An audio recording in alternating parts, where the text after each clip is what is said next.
ඊළඟ කොටසේ තියෙන්නේ පුතේ විෂම භාග ටික මොනා කරන්නද? මිශ්‍ර භාග කරන්න. ඊටාම සරලයි. විෂම භාග මොනා කිරීමද?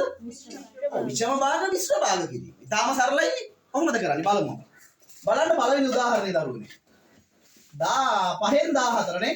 එහෙම නැත්නම් 14 බෙදීම 5 කියන්නත් පුළුවන්. එහෙම නැත්නම් 5න් 14 කියන්නත්. මෙතනදී කරන්නේ පුතේ අපි ඊටාම පරිස්සමෙන්. මෙයා මොන භාගයක්ද? විෂම භාගයක්. ඇයි අපි මෙයාට විෂම භාගයක් කියන්නේ? හරයට වඩා කවුද ලොකු? ලවය ලොකුයි. හරයට වඩා ලවය ලොකු නිසා මෙයා අපි හඳුන්වනවා කවුද කියලාද? විෂම භාගයක් කියලා කියනවා. එතකොට පුතේ මෙයා මිශ්‍ර භාගයක් කරනකොට අපිට සිද්ධ වෙනවා 14 කීයෙන් බෙදන්නද? 5න්. ඔව් 14 5න් බෙදන්න සිද්ධ වෙනවා.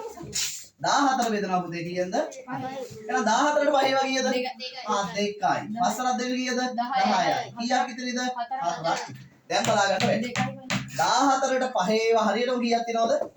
2යි. ඉතිරි කීයද? 4යි. එයා බෙදන්න තියෙන කීයෙන්ද? 5යි. පැහැදිලි උත්තරේ ගන්න විදිය? තව ගණන් බලමු. දෙවෙනි ගාන.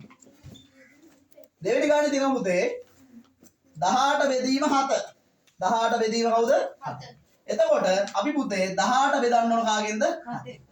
18ට 7 ඒවා කීයද? 2යි. 7ට 2 කීයද? 14යි. කීයක් ඉතිරි? 4ක් ඉතිරි. එහෙනම් පුතේ අපි බලනවා 18ට 7 ඒවා හරියටම කීයක් තියෙනවද? 2ක් තියෙනවා. ඉතිරි කීයද? 4. ඒ ඉතිරි ගාන බෙදන්න තියෙන්නේ කාගෙන්ද? 7. තාම සරලයි. තව එකක් බලමු නේ. ඊට පස්සේ දරුවෝ හරිම සරලයි 37 බෙදන්න තියෙන්නේ 3. 37 3ෙන් බෙදන්න තියෙනවා. මේක මනෝමයෙන් බෙදා ගන්නත් පුළුවන්. නමුත් අපි පැත්තකින් බෙදා ගන්න. හරි 37 බෙදන්න පුතේ 3. 3ට 3 ඒවා 1යි. 3 වරක් 1 3යි බිංදුවයි. මේ 7 මෙතෙන්ද ගත්තා. 4ට 3 ඒවා 2යි. 3 වරක් 2 6යි. කීයක් ඉතිරිද? 1ක්. එහෙනම් දරුවනේ 37ට 3 ඒවා හරියටම කීයක් තියෙනවද? 12යි. ඉතිරි කීයද? 1යි. ඒක බෙදන්න තියෙන කීයද? 12යි 3ෙන්. පැහැදිලිද නැද්ද?